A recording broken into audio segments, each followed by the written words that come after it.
Bismillah walhamdulillah wassalatu wassalam ala rasulillah wa ba'd. Donc on est toujours dans l'explication des trois fondements de Shir al-Islam Muhammad ibn Abdel Wahhab rahimahullah. Et on est dans le premier fondement. On est rentré dans les 14 adorations. Et il me semble qu'on s'était arrêté au tawakkul. Allahu alam. Alors,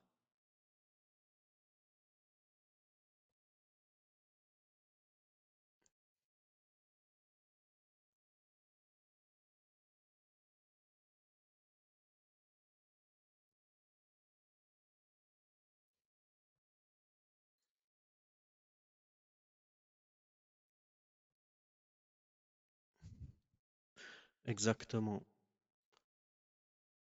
Là, la différence, moi, le dernier que j'ai mis à jour, c'était le 2 avril, juste avant le séminaire. Et la chose que j'avais modifiée, c'est dans, si je me souviens bien, dans le hadith de Jibril, de dire l'étranger. L'étranger dit, l'étranger dit. Et il n'y a pas le mot l'étranger en arabe, donc je l'ai supprimé.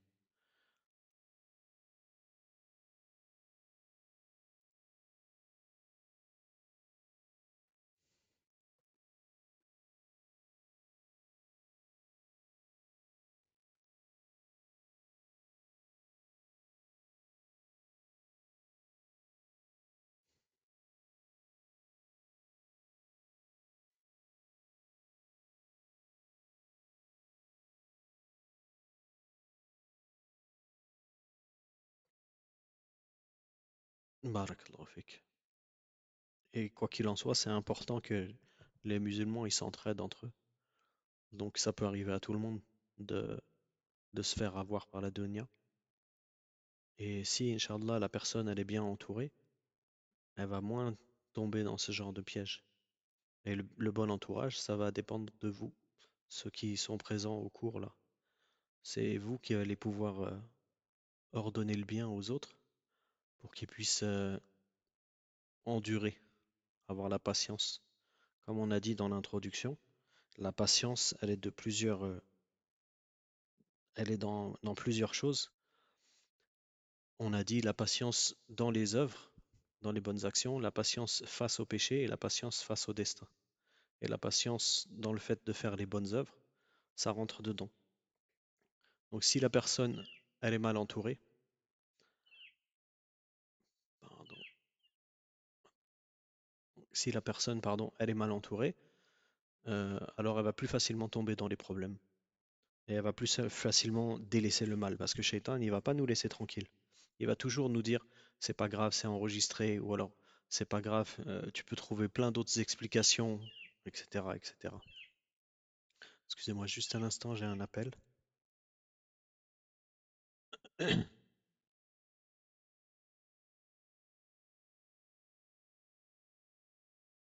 Peut-être vous m'entendez pas bien, c'est un appel sur WhatsApp.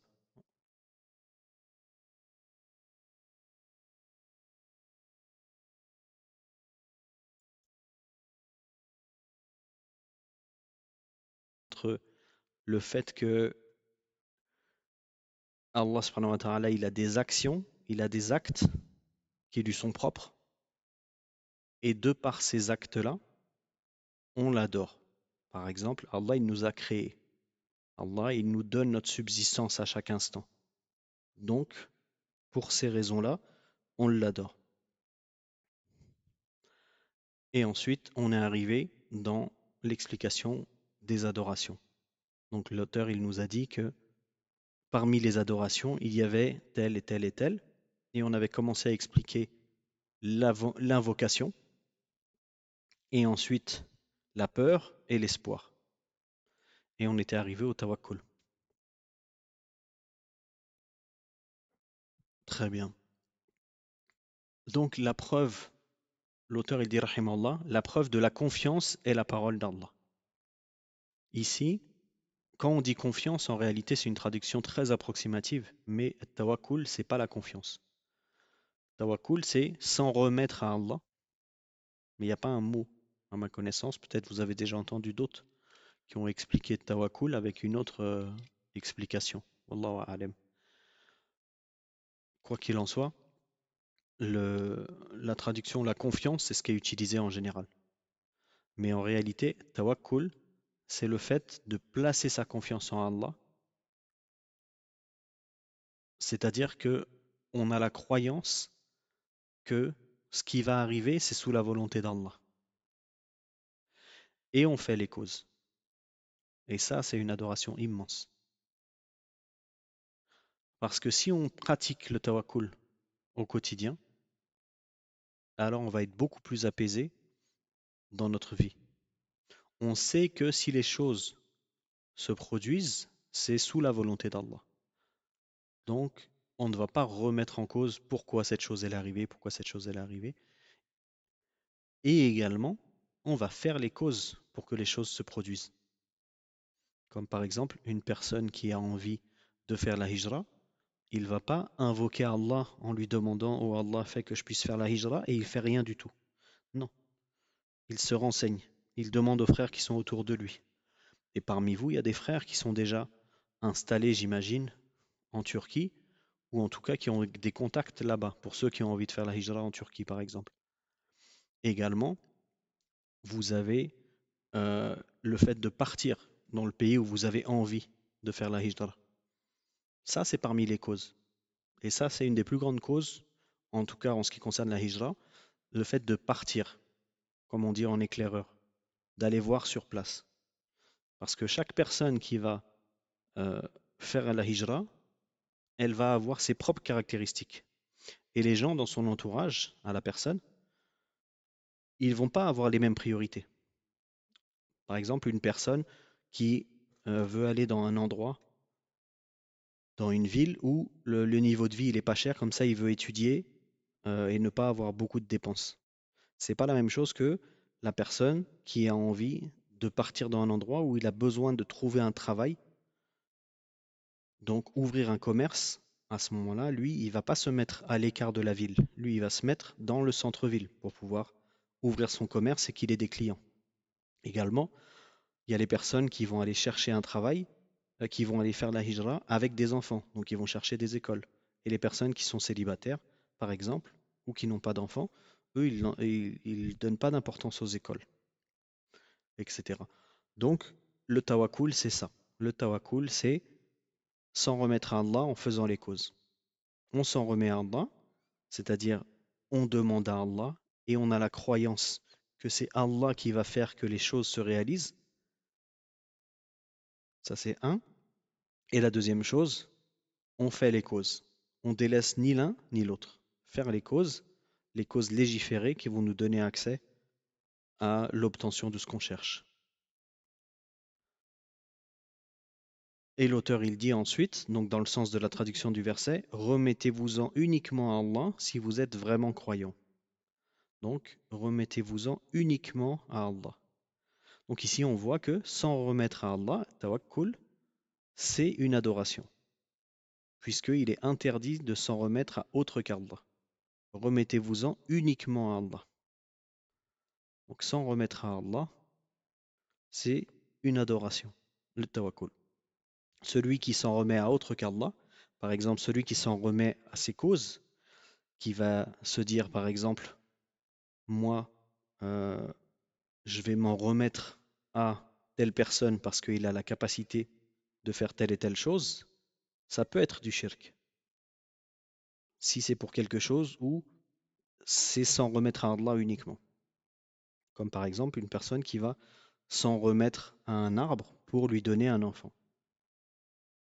Il va souhaiter que cet arbre, et il va penser que cet arbre il a la capacité de lui donner un enfant.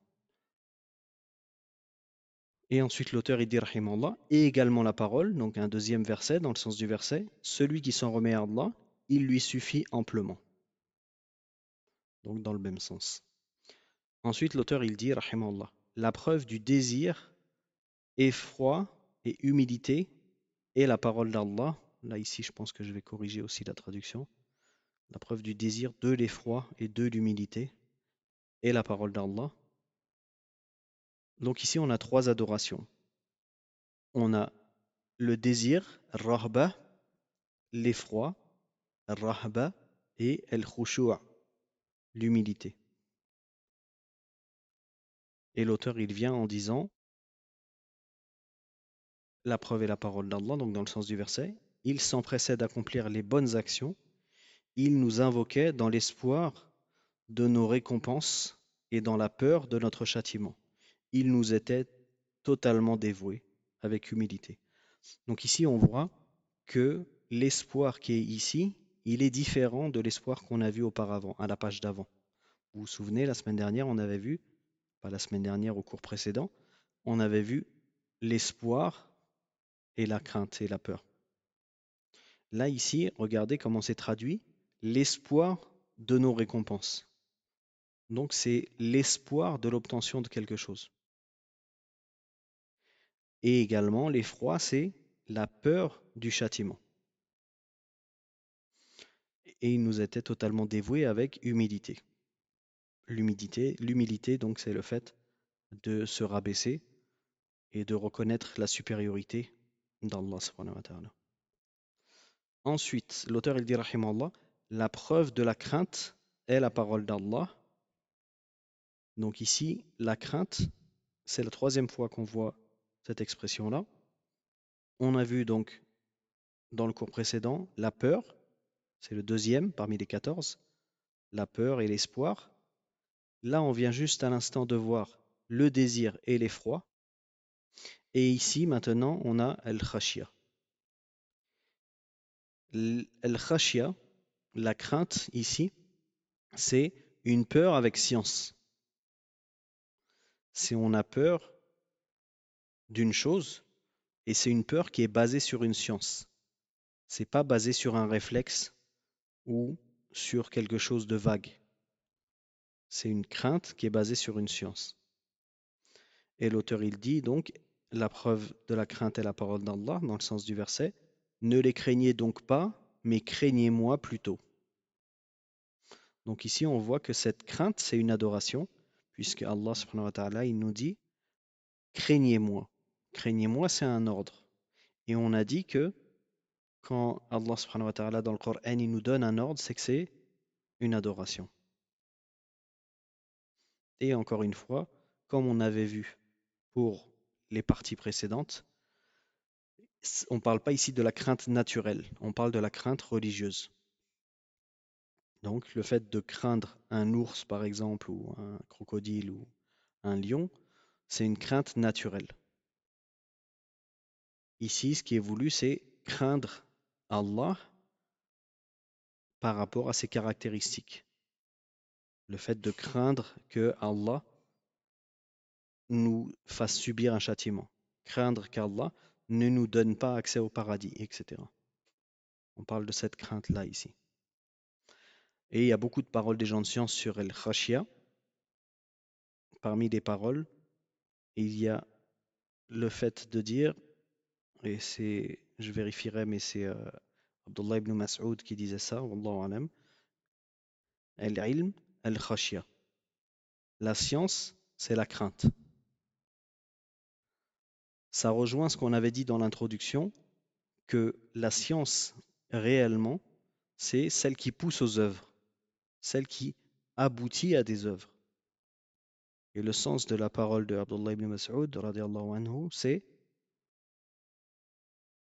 la science, elle a une seule utilité, c'est pour nous aider à accomplir les œuvres. Et les œuvres qui vont être accomplies avec cette science, c'est la crainte d'Allah. Quand on va faire quelque chose, on va craindre que Allah n'accepte pas notre adoration. Donc on va la perfectionner.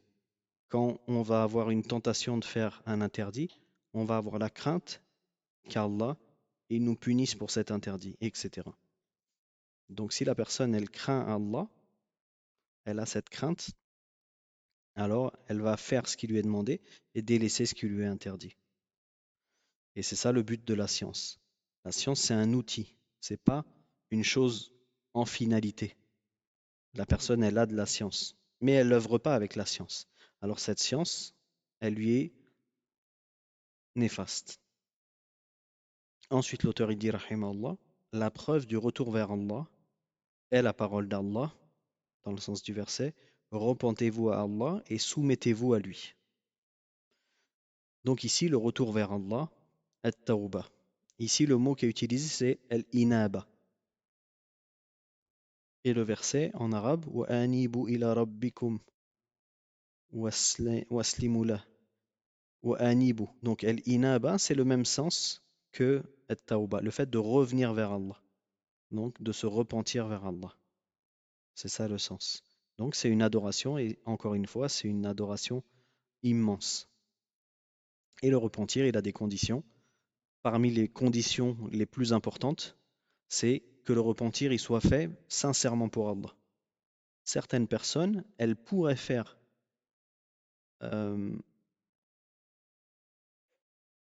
Rahan, tu as la main levée, peut-être tu veux prendre la parole.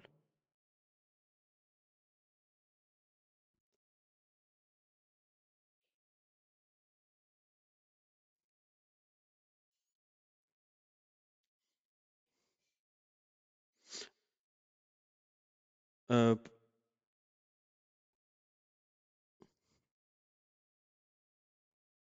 le tawakkul, je l'ai noté, et les autres, je me souviens pas que je les ai notés.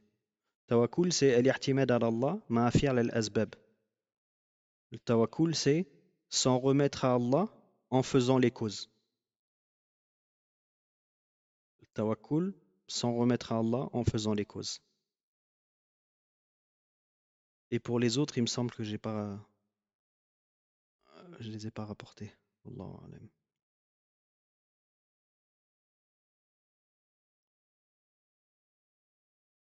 Mm.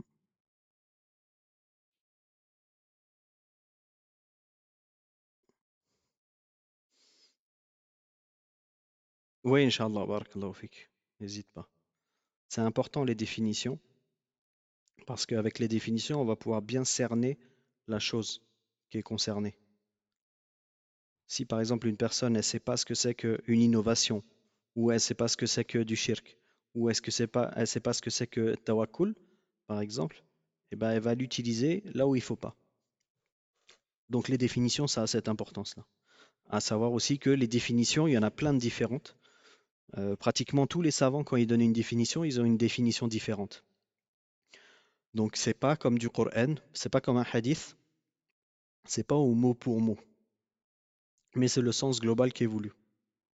S'il y a une erreur dans une définition, comme ça arrive des fois, les savants ils reprennent les définitions des autres savants, alors ça peut être pratique pour nous de savoir pourquoi cette définition-là, elle a une erreur, etc. Comme par exemple, souvent la définition qui est reprise, c'est celle qu'a donnée euh, Abdurrahman ibn Sa'di dans Manhaj Salikin. Il a dit que al-wajib, c'est celui qui le délaisse, il est châtié. Celui qui le fait, il est récompensé. Celui qui le délaisse, il est châtié. Et d'autres savants, ils l'ont repris là-dessus et ils ont dit, en réalité, celui qui délaisse l'obligation, il se peut qu'Allah il lui pardonne, puisque la seule chose que Allah ne pardonne pas, c'est le shirk. Délaisser une obligation, c'est un péché, et ce péché-là, Allah il peut le pardonner. Vous voyez? Donc la définition, c'est important. Et j'essaierai, Inch'Allah, de vous les rapporter, les définitions des 14 adorations, Inch'Allah. Barakallahu fik. C'était tout, Orhan?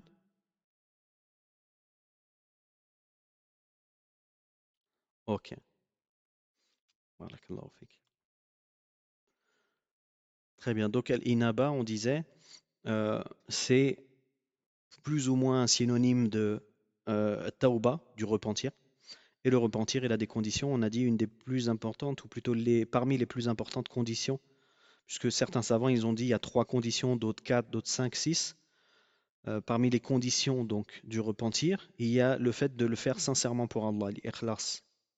Il se peut qu'il y ait certaines personnes qui vont se repentir en public parce que si elles ne le font pas, les gens ils vont le critiquer. Ils vont dire non seulement il fait un péché, mais en plus il se repent pas, etc. Donc lui, il va se repentir pour les gens. Donc il n'a pas fait son repentir sincère. Donc le repentir, il n'est pas accepté. Ensuite, la- parmi les plus importantes, c'est nadem, le, le regret. Quelqu'un qui fait un péché, il doit regretter ce péché. Et ça, malheureusement, on voit parfois des gens qui parlent de leur vie d'avant et on dirait qu'il n'y a aucun regret. Même, on dirait ils sont contents d'avoir vécu telle et telle chose. Je pense à certains musiciens ou certains anciens trafiquants, etc. Et ils vont dire, moi avant j'étais comme ça, j'étais connu, j'étais truc. Et on n'a pas l'impression que quand ils parlent, ils regrettent ces choses-là. On a vraiment l'impression qu'ils voient ça comme une valeur. Il s'est repenti, donc alhamdoulilah, il est passé à autre chose, mais il ne regrette pas réellement. Après, le regret, c'est pas quelque chose qui se voit, mais il y a des signes. Donc le regret, la sincérité, le fait d'arrêter le péché. Donc une personne, par exemple, qui va faire un péché et qui va se repentir, qui le fait, qui se repent, euh, au moment où il se repent, il ne doit pas être en train de faire le péché. D'accord? Par contre, ça rentre pas dedans le fait de d'arrêter le péché, ça rentre pas dedans le fait de le refaire après avoir demandé pardon à Allah. Parce que ça peut arriver à tout le monde de se repentir auprès d'Allah et de retomber dans le péché. Et c'est pour ça qu'une autre des conditions pour le repentir, c'est d'avoir la ferme intention de ne pas retomber dans le péché. Qu'est-ce que ça veut dire? Ça veut dire que la personne, au moment où elle arrête son péché, elle regrette, elle arrête le péché et elle a la ferme intention de ne pas retomber dans le péché. La ferme intention, c'est pas la condition de elle ne doit pas retomber dans le péché. Elle a la ferme intention. Ça encore, c'est pas quelque chose qui se voit, c'est dans le cœur de la personne. Mais si la personne elle retombe dans le péché, qu'est-ce qui se passe si on a dit que la condition c'est ne pas retomber dans le péché? Si la personne elle retombe dans le péché et qu'on a dit que parmi les conditions ne pas retomber dans le péché, eh ben son repentir d'avant, il n'est pas valide et il a perdu les hasanats du repentir. Alors que là, le fait de retomber dans le péché, alors qu'on avait mis la ferme intention de ne pas retomber dedans, mais l'être humain il est faible, alors ces œuvres passées, elles sont quand même comptabilisées. Vous voyez la miséricorde d'Allah. Et ensuite d'autres conditions, parmi les conditions par exemple si on vole à une personne, il faut lui rendre ce qu'on a volé, etc. Donc voilà pour ces adorations-là. Si vous avez des questions par rapport à ça, Inch'Allah, sinon on avance. Oui,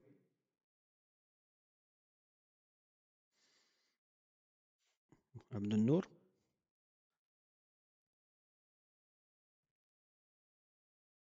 Oui, oui, j'entends. Rafik.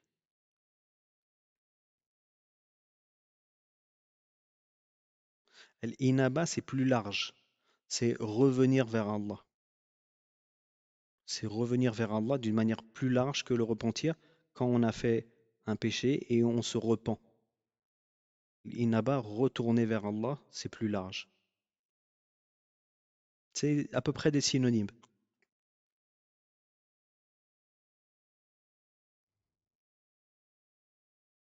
Oui.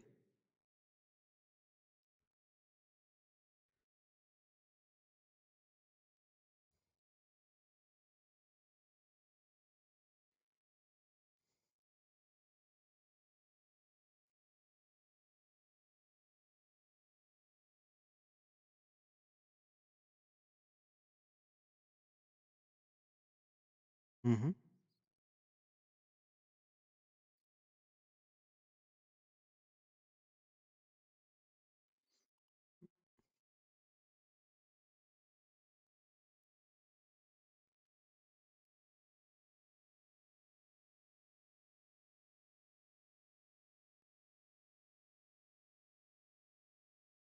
Ça, je sais pas, j'ai jamais lu ça. Mais c'est cohérent dans le sens que l'inaba, c'est plus large que le repentir. Et d'ailleurs, il y a certains savants qui citent parmi les conditions du repentir de multiplier les bonnes actions. Et en réalité, c'est pas une condition de multiplier les bonnes actions. C'est quelque chose qui est recommandé, comme tu viens de citer, mais c'est pas quelque chose qui est considéré comme les conditions. C'est-à-dire que si une personne, elle se repent et toute sa vie, elle ne change pas. Il a juste fait son repentir et il n'a pas accentué les bonnes actions. Son repentir, il est accepté. Donc c'est pas une condition. Mais la définition de l'inaba, il faudra que je cherche, Inch'Allah, et j'essaierai de regarder si je trouve une parole parmi les gens de science qui montre la différence entre el-inaba ou at-tawba.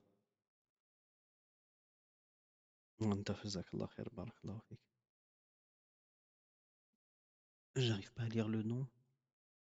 Ou Ufuk. Ufuk. Barakallahu fik. Oui,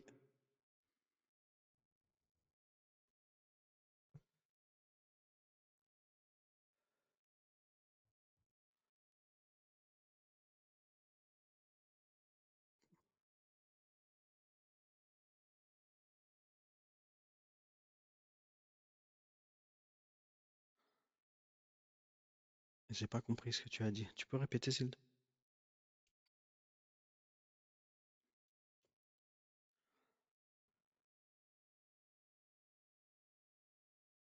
Oui, oui. En fait, ça représente les gens qui jouent dans la religion. Ils se disent, je sais que ce que je fais, c'est un interdit. Et c'est le principe de tous les interdits. On sait tous que c'est interdit. Il y a une petite proportion de choses où on ne sait pas si c'est interdit. Et en général, si on ne sait pas si c'est interdit, on le délaisse. Et il y a encore plus, une plus petite proportion de je fais cette chose-là et je ne savais pas que c'était interdit. D'accord? Donc ça, c'est une partie très infime. Mais donc la plupart des gens, ils vont avoir euh, la connaissance que ce qu'ils font, c'est interdit. Donc s'ils ont fait un interdit, ils se repentent à Allah de cet interdit. Et les personnes qui jouent avec la religion, ils vont dire, bah, j'ai juste besoin de demander à Allah pardon et je continue ma vie. Et si demain je le refais, bah, je redemanderai pardon. Tu vois? C'est pour empêcher les gens de jouer avec la religion.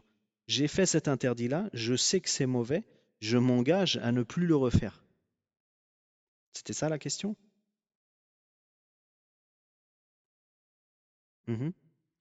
Fake.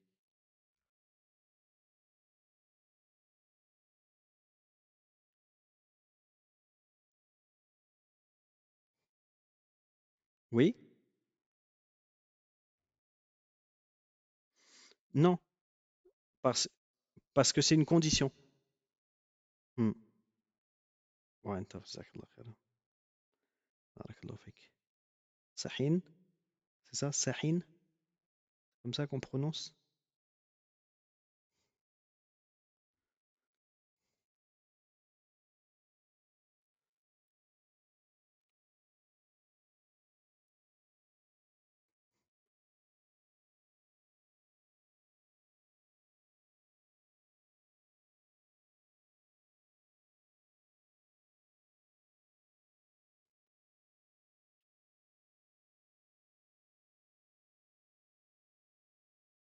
Sahin, il y a un problème de micro peut-être?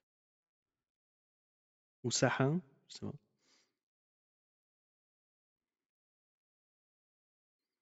Shahid. بارك الله فيك.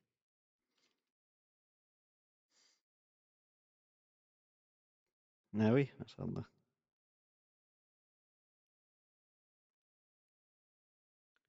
Les Turcs, comme les Arabes, ils utilisent des prénoms qui ont une belle consonance. Comme les Arabes, ils utilisent plein de prénoms qui sont à la base le lion, comme Oussama, Zubair et d'autres que j'ai oubliés. Bon, après, a priori, il y a un problème avec le micro de Shahid. Bon, en attendant, je vous ai affiché les conditions du repentir que certains savants ils ont rapportées. Donc, vous voyez ici, le premier, l'arrêt du péché, al-iqla', arrêter de faire le péché. Le deuxième, le regret, nadam. Le troisième, la volonté de ne pas y retourner, al-azm, donc la volonté. Le quatrième, que ce soit durant une période de validité, ça je ne l'ai pas cité, le repentir, il n'est pas valable juste avant de mourir, par exemple. Une personne, elle est dans son lit de mort et elle va dire, je vais bientôt mourir, il faut que je me repente d'avoir fait riba, d'avoir écouté de la musique toute ma vie, de ne pas avoir fait la prière, etc. C'est trop tard. Attention, cette période-là, c'est au moment où l'âme, elle est retirée du corps de la personne. Cette période, c'est pas au moment où la personne, elle rentre à l'hôpital et que les médecins, ils disent, on pense qu'elle va pas, elle va pas s'en sortir, etc. Ça, c'est avant. Quand les médecins, ils disent, cette personne-là, son pronostic, c'est que il va finir ses jours d'ici quelques semaines, etc. Ça, c'est toujours une période où le repentir, il est valide. Mais quand la personne, elle a les affres de la mort qui commencent, donc peut-être elle va regarder à des endroits dans la pièce, ou peut-être elle va sentir que son âme sort de son corps, c'est là où c'est trop tard. Ça, c'est pour le repentir de manière particulière pour chaque personne.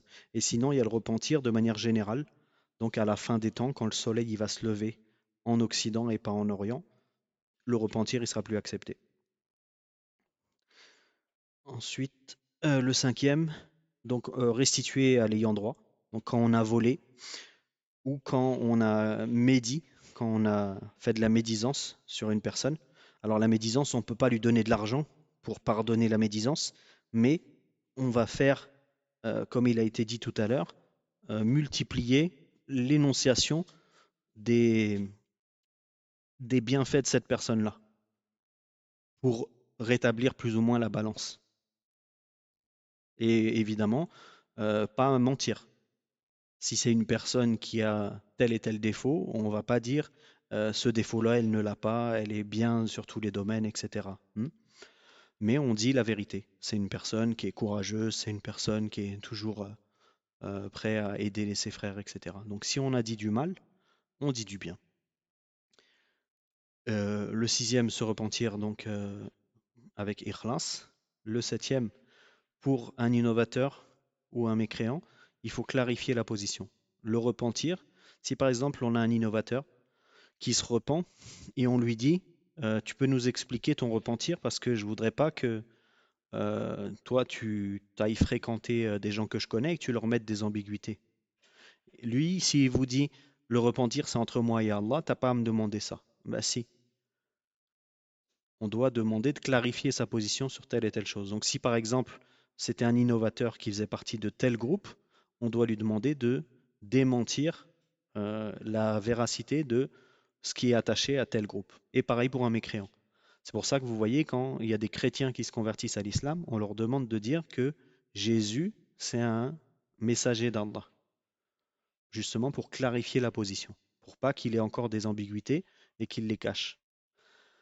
Et le huitième, la multiplication des actes pieux, on a dit que ça, c'est certains savants qui les ont rapportés, mais Allah aime le plus juste, c'est que c'est pas une condition. Il y a des questions?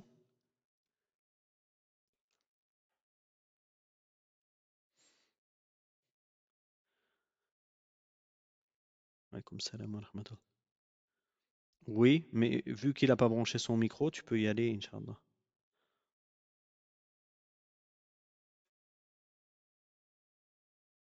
Oui, oui. Mhm.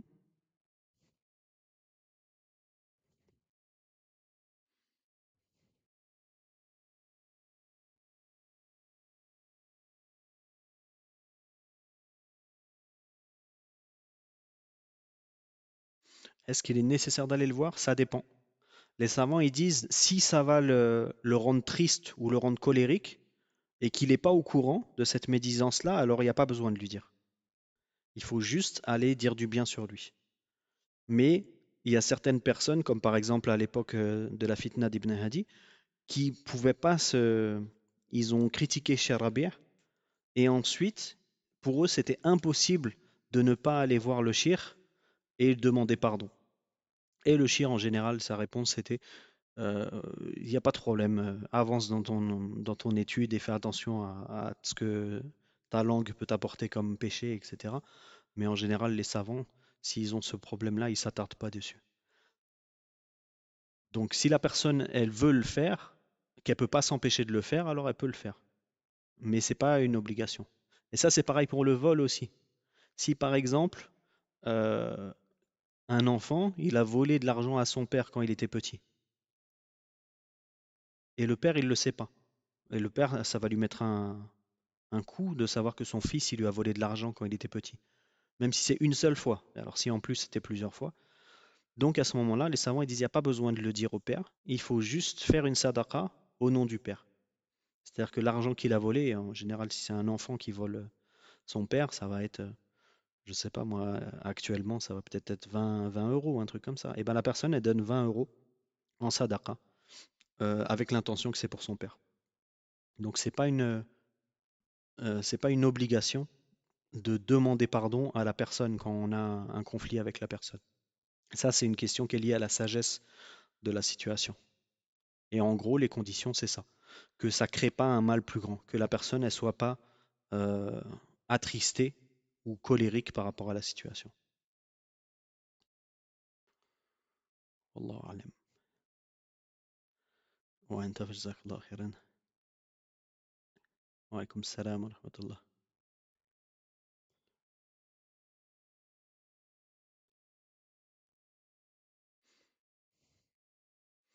Ah oui, j'avais pas vu. Ok. Est-ce que l'istighfar est aussi dans Al-Inab? Oui, l'istighfar, c'est pareil, tout ça c'est proche. L'istighfar, c'est la demande de pardon. At-tawba, c'est le pardon. Et al-inaba, ça implique la demande de pardon et le retour vers Allah de manière plus générale. Donc c'est comme si on disait al-inaba, à l'intérieur de l'inaba, il y a tawba et à l'intérieur de tawba, il y a l'istighfar. Mais l'istighfar, il y a quelques particularités. C'est qu'on peut demander l'istighfar alors qu'on n'a pas, on n'a pas en tête quelque chose de particulier. On ne peut pas faire une tawba sur une chose qui n'est pas définie. Mais l'istighfar, oui. On demande pardon à Allah parce que de toute façon, on sait qu'on fait des péchés. Et c'est pour ça que quand on finit la prière, on fait l'istighfar. Astaghfirullah, astaghfirullah. On n'a pas en tête exactement le moment où on n'était pas assez concentré dans la prière. Mais on sait que notre prière, elle n'était pas parfaite. Donc, on fait l'istighfar. Alors que tauba, ça se fait sur un cas vraiment précis, particulier. Wallahu alam.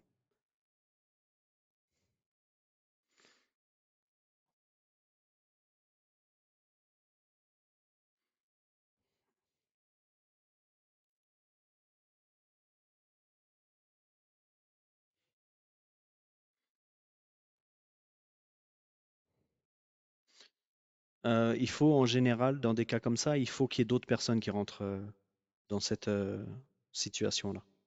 Parce qu'une personne, je veux plus entendre parler de lui, à chaque fois qu'elle va aller la voir, il va lui dire, je veux pas entendre parler de toi, va-t'en. Je veux plus te voir, je veux plus te parler.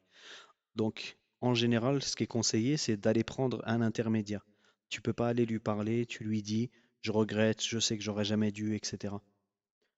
À tel point que les liens de parenté, c'est tellement important qu'il est même autorisé de mentir dans des situations comme ça, pour justement resserrer entre les frères. S'il y a deux frères, ils ne se parlent plus pour une chose qui n'est pas religieuse, parce que là on parle des choses mondaines, hein, mais si vous avez quelqu'un de votre famille qui est un innovateur ou qui est dans la mécréance, etc., votre lien avec cette personne-là, elle va être différente. Quoi qu'il en soit, les liens de parenté, c'est quelque chose de très important. Oh, fik barakallah, jazakallah khairan. En général, le conseil, c'est d'essayer de trouver quelqu'un qui va intercéder, qui va. C'est important même de manière générale dans le fait d'ordonner le bien, d'interdire le blâmable, de conseiller le frère, de prendre en compte la sagesse du moment, la sagesse de la façon de parler, la sagesse de la personne qui lui parle, etc. Donc, c'est-à-dire, si par exemple, vous, dans votre mosquée, vous avez quelqu'un, il fait des innovations. Il fait une innovation, il n'y a pas besoin de pluriel même. Il fait une innovation. Vous, vous êtes jeune, si vous allez le voir, il va pas vous prendre en considération.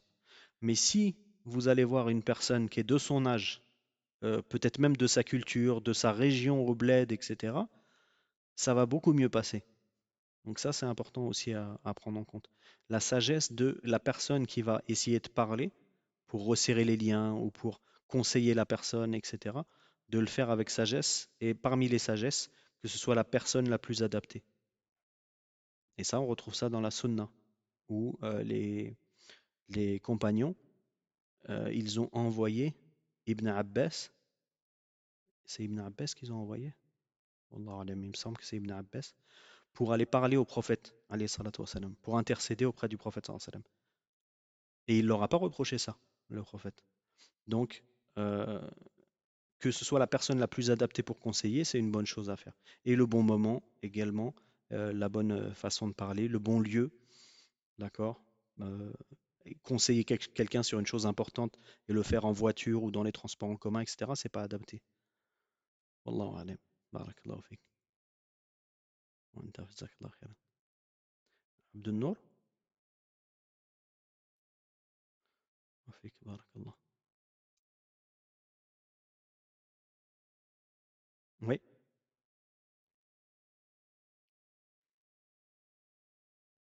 oui.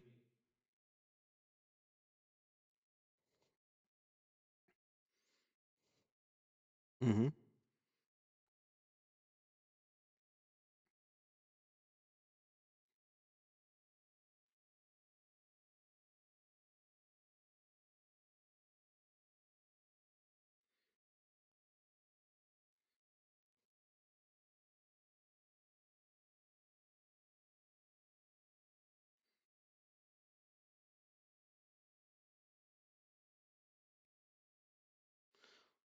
Wa fik, barakallah. Ça, c'est un cas particulier.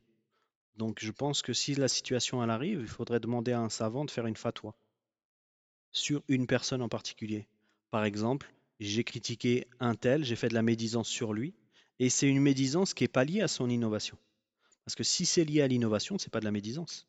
Ou plutôt, c'est la médisance qui est autorisée, comme l'a rapporté Al-Hafidh al-Nawawi dans son charh de Riyad Salihin, et dans son charh de Sahih Muslim, et dans son charh de Kitab al-Azkar. Donc, critiquer une personne, si c'est pour son innovation, il n'y a pas besoin de repentir déjà. Mais si c'est un innovateur et on l'a critiqué sur, je ne sais pas, son apparence, par exemple, là, à ce moment-là, ça vaut le coup de poser la question à un savant. Moi, là, je n'ai jamais lu quelque chose par rapport à ça. Mais il est clair que parmi les conditions d'évoquer la personne en bien, c'est que ça ne dépasse pas la limite du fait que la personne, elle doit être considérée comme quelqu'un de bien.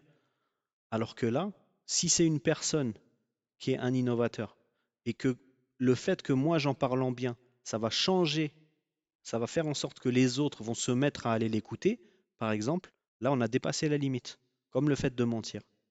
Donc je pense que ça vaut le coup de poser la question à un savant dans ce cas-là. Wallahu alam. Wa anta jazakallah khaira. Barakallahu fik. Rahan? Oui,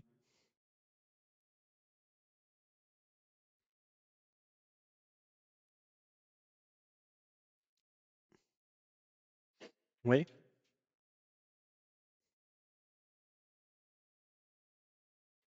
oui.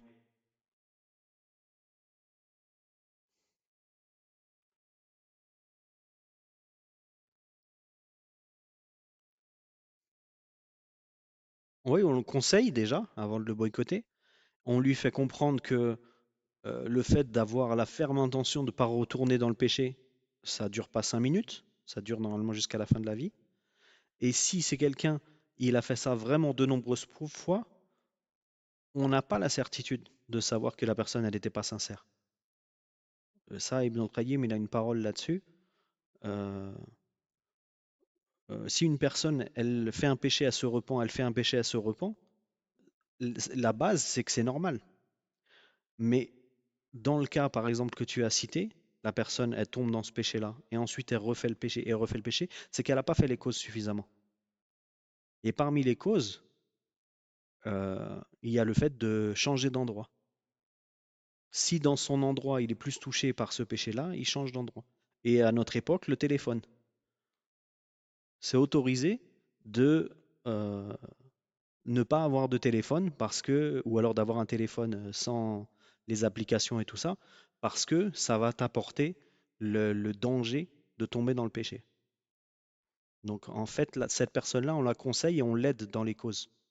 Et après, si elle continue, si on voit qu'elle donne pas d'importance, à ce moment-là, on peut la boycotter. Parce que l'intérêt du boycott, c'est que la personne, elle se remette en question. Donc là, ça peut être adapté, cette remise en question. Mais sinon, juste le fait que la personne, elle te dit, mais moi, je suis sincère, à chaque fois, je veux pas, mais je retombe dans le péché. Elle, faut la conseiller. Parce qu'il est bien possible qu'elle n'a pas pris en compte correctement ce qui lui est demandé, c'est-à-dire faire les causes pour qu'elle ne retombe pas dans le péché. Et faire les causes, ça peut être par exemple changer d'endroit, déménager, délaisser telle chose, délaisser telle assise, etc. Wafik, barakallah. Tayyib. Alors on avance, Inch'Allah, que je retrouve la bonne page. Alors, voilà. Donc l'auteur il dit, rahimallah, la preuve de la demande d'aide est la parole d'Allah, dans le sens du verset, c'est toi seul que nous adorons, et c'est à toi seul que nous demanderons l'aide. Donc là, c'est al-isti'ana. Et là, les deux suivants avec celui-là qu'on va voir, ils ont à peu près la même morphologie en arabe. Al-isti'ana, al-isti'adha et al-istighatha. Dans les deux premiers, il y a une seule lettre qui change. Et dans le troisième, il y a deux lettres qui changent. El-ist, le mot qui commence en arabe par el-ist, isti'ana. Ist, en vérité, c'est pour la demande de l'action. Donc, par exemple, el-isti'ana, c'est talab al-aun. C'est la demande d'aide. C'est pour ça que c'est traduit comme ça. El-isti'ana, demande d'aide. El-istikhara, en réalité, nous on traduit ça par la prière de consultation, mais c'est en réalité talabul khair, si on veut traduire mot pour mot. Talab avec el-ist et khara, ça vient de khair. Donc en vérité, el-istikhara, en langue arabe, ça veut dire la demande de bien. Mais ce qui est voulu par ça, c'est la prière de consultation. El-istifta, c'est la demande de fatwa à un savant. El-istisqa, la prière de istisqa. C'est traduit également par la prière de la pluie ou la demande de pluie. Mais en réalité, c'est talab ou seqa, c'est la demande d'eau, etc. Donc il y a beaucoup de mots comme ça en langue arabe. Et comme vous savez, la langue arabe, c'est une langue qui est beaucoup plus logique que la langue française. Et même des mots que vous avez jamais entendus en langue arabe, vous pouvez facilement trouver le sens parce que c'est beaucoup plus logique. Ici, on a le ist et derrière, on a ana. Donc ça vient de al-aun. Celui d'après, al-isti'adha, c'est talab. Talab, c'est la demande. C'est pour ça qu'on dit talibul ilm, le demandeur de science. Talabul aoud. Et on va voir c'est quoi par la suite. Et ensuite, al-istighatha, c'est talabul ghawth. Donc, c'est une forme en langue arabe qui est connue. Et c'est donc à chaque fois une demande. La demande d'aide pour le premier, celui qu'on est en train de voir ici. Donc, surat al-Fatiha, Iyyaka na'budu wa iyyaka nasta'in, c'est de toi seul que nous adorons et c'est à toi seul que nous demanderons l'aide. Et ici, il me semble avoir vu certaines traductions des versets du Coran qui traduisent par c'est toi seul que nous adorons et c'est de toi que nous cherchons le secours. La demande de secours, c'est pas al-isti'ana. La demande de secours, c'est al-istighatha, le troisième qu'on va voir. Inch'Allah. On va essayer de finir les trois, Inch'Allah, aujourd'hui. La demande d'aide, c'est le fait de demander de l'aide à Allah parce qu'on sait, on a la croyance que sans l'aide d'Allah, on ne peut rien faire du tout. Aucune adoration ne peut être faite sans l'aide d'Allah. Et c'est pour ça que dans Surat al-Fatiha, on dit 17 fois par jour, Iyyaka na'budu, c'est toi seul que nous adorons. Et qu'est-ce qui est accroché à l'adoration? Wa iyyaka nasta'in. Nasta'in, c'est la même racine que al-isti'ana. Iyyaka nasta'in, c'est à toi seul que nous demandons l'aide. C'est quoi le lien entre l'adoration et la demande d'aide? Tout simplement, sans l'aide d'Allah, aucune adoration ne peut être faite. Donc on ne sous-estime pas le fait de demander à Allah. Et ici, justement, la demande d'aide, c'est une adoration. Et donc, si c'est une adoration, on la fait de manière répétée. On demande l'aide à Allah. À chaque fois que nous, on va faire quelque chose, on sait, on a la croyance que si Allah il nous empêche de le faire, on ne pourra jamais le faire. Et à l'inverse, s'il y a quelque chose qu'on ne veut pas faire, si Allah il veut qu'on le fasse, on ne pourra pas le délaisser. Donc ici, la demande d'aide, c'est une adoration et c'est général. On demande l'aide à Allah dans toutes les situations, c'est général. Et l'auteur il dit, rahimallah ensuite, et parmi les hadiths, si tu demandes de l'aide, demande l'aide d'Allah. Juste une parenthèse, c'est pas une faute. J'ai écrit les hadiths et j'ai pas mis de S parce que c'est un mot arabe et moi je vois pas que les mots arabes tu leur appliques les règles du français. Comme en arabe, les mots étrangers, tu leur appliques pas les règles de la langue arabe. Donc pour moi, quand j'écris les hadiths, je mets pas de S. Parce qu'en vérité, le pluriel de hadith, c'est pas hadith avec un S en arabe. Juste au cas où s'il y avait quelqu'un qui avait prévu de me dire. Et donc, là, le hadith, c'est si tu demandes de l'aide, demande l'aide d'Allah. Donc, encore une fois, l'adoration, elle isti'ana pour Allah subhanahu wa ta'ala. Oui, Oufouk? Oui, pas de problème, c'est le but de ce cours. Mm.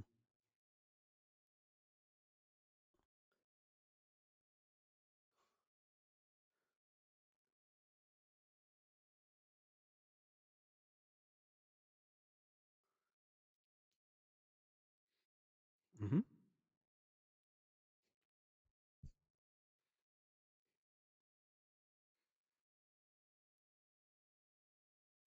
mhm.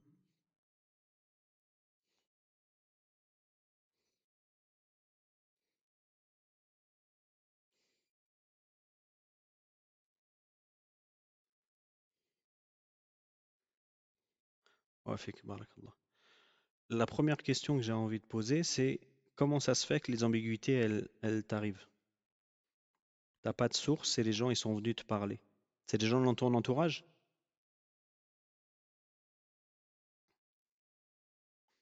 Mhm.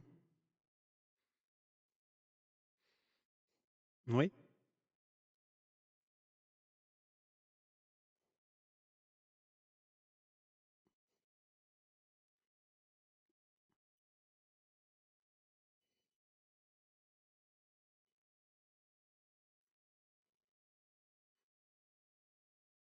d'accord.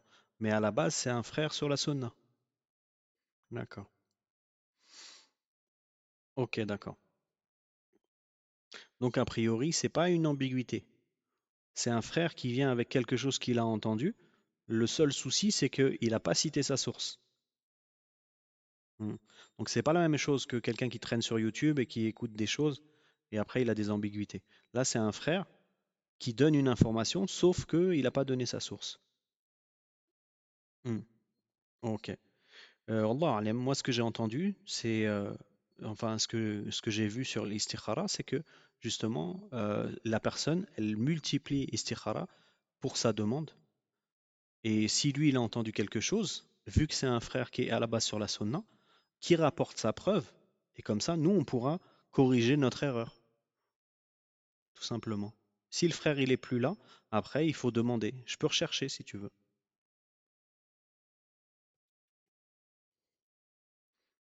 Ok, je vais noter ça dans le groupe parce que sinon, je vais commencer à m'engager sur plein de choses et pas les faire. Où est-ce que je peux mettre ça?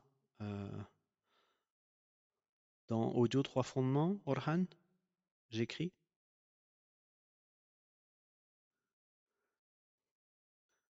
Ah oui, bien vu. Ok. Jazakallah khairan.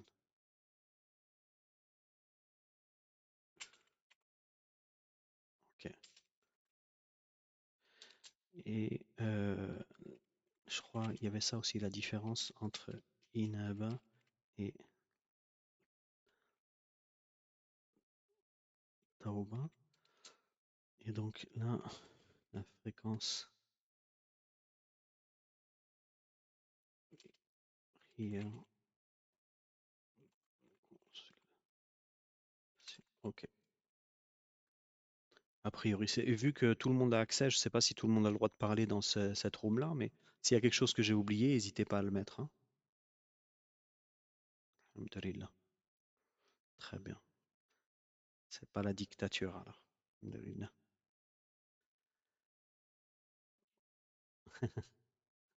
Si tout le monde se tient bien, il n'y a pas besoin. Si ça commence à être n'importe quoi, tu t'en occuperas. Très bien, bah, j'ai noté ça, Inch'Allah, et j'essaierai de venir au prochain cours avec les réponses à ces questions-là. On termine la page, Inch'Allah? Plus de questions. De toute façon, à la fin du cours, je redemanderai s'il y a des questions, Inch'Allah. Donc, parmi les hadiths, si tu demandes de l'aide, demande l'aide d'Allah. Ça, c'est un hadith qui est d'ailleurs dans les 40 hadiths de Nawawi. Et dans les trois fondements, il y a deux hadiths qui sont dans les 40 de Nawawi. Il y a celui-là et il y a le hadith de Jibril qu'on verra dans la fin du deuxième fondement. Pour vous montrer encore une fois la grande importance de ce livre, les 40 hadiths de Nawawi, qu'on va sûrement faire plus tard, si Allah facilite. Donc, si tu demandes de l'aide, demande l'aide d'Allah. Donc, c'est le même sens, c'est une adoration, la demande d'aide. Ensuite, il dit, l'auteur, rahimallah, la preuve de la demande de protection. Et la parole d'Allah, dans le sens du verset, dit, je cherche protection auprès du Seigneur de l'aube, et aussi, dans le sens du verset, dit, je cherche protection auprès du Seigneur des hommes. Donc ici, on est toujours dans les verbes, ou plutôt les mots avec ist, al-isti'ana. Là, c'est al-isti'adha. Donc c'est la dernière lettre qui change, al-isti'ana, le nun, qui devient al-isti'adha, le dhal. Donc c'est talab al-aoudh. Là, c'est la demande de protection. La preuve, donc, l'auteur il a cité, je cherche protection auprès du Seigneur de l'aube, et je cherche protection auprès du Seigneur des hommes. La demande de protection, c'est différent de la demande d'aide. La demande d'aide, on a dit que c'était général. La demande de protection, c'est quand on craint qu'une chose nous atteigne. Alors on demande la protection à Allah. Mais si on ne craint pas qu'une chose nous atteigne, on demande l'aide. Donc quand on va rentrer dans un logement vide, par exemple, on craint qu'il y ait des djinns, etc., on demande la protection d'Allah. Quand on va lire le Coran et on craint que Shaitan il nous perturbe, on demande la protection à Allah, etc. Quand il y a une crainte. D'accord? Et le troisième, qui est différent également, l'auteur dit rahimallah, la preuve de la demande de secours et la parole d'Allah, dans le sens du verset, et lorsque vous imploriez le secours de votre Seigneur et qu'il vous exauça aussitôt. Donc après el-isti'ana et après el-isti'adha, on a el-istiratha. El-istiratha, talibul rawth, c'est la demande de secours. Qu'est-ce que ça veut dire la demande de secours? C'est quand quelque chose nous a atteint. Et là, on demande à Allah qu'il nous aide par rapport à la chose qui nous a atteinte. Donc pour résumer, la demande d'aide, c'est général. La demande de protection, c'est quand on craint qu'une chose nous atteigne. Et la demande de secours, c'est quand la chose nous a atteint. Donc voilà les trois catégories distinctives. Et je pense qu'on va s'arrêter là, Inch'Allah. S'il y a des questions par rapport au cours, Inch'Allah, je vous écoute. Sinon, on s'arrête là. Et je vais noter que au prochain cours, on reprendra avec Adh-Dhabh.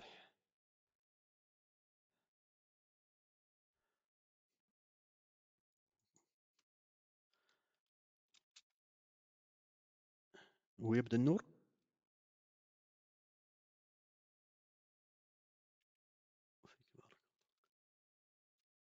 Oui.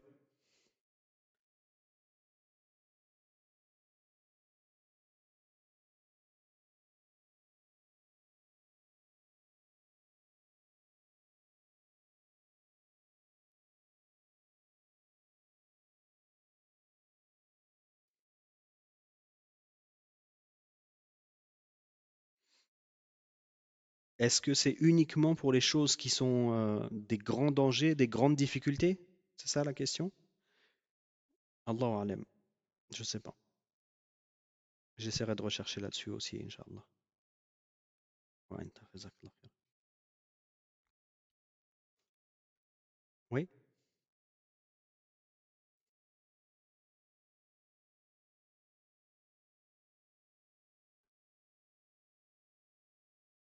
Est-ce qu'on peut dire, par exemple, Abraham, Jacob, Joseph?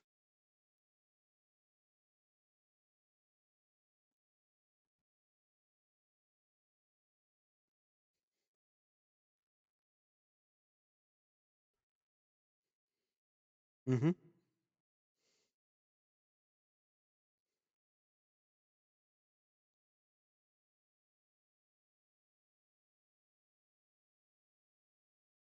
C'est-à-dire, quels noms sont pas authentiques? Le nom Abraham?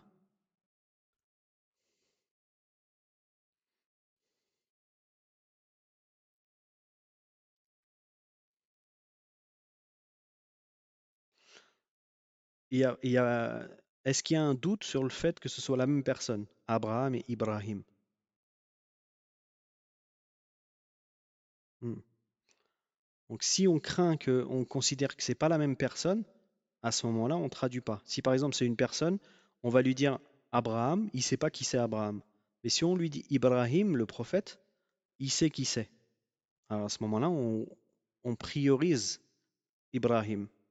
Quand on parle avec des gens qui sont arabophones ou des gens qui comprennent l'arabe, on favorise les prénoms qui sont arabes, Inch'Allah.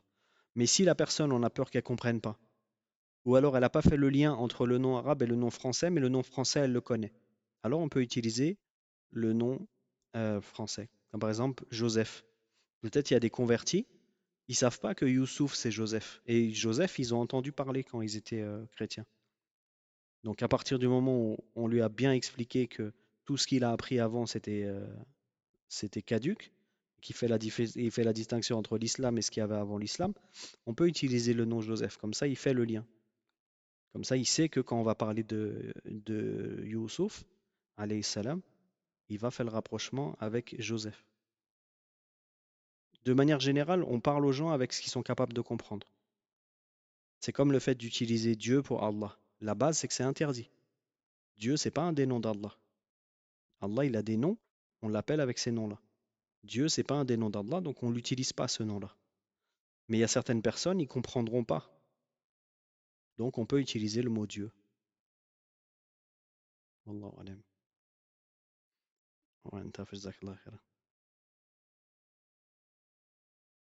C'est tout, il n'y avait plus d'autres questions?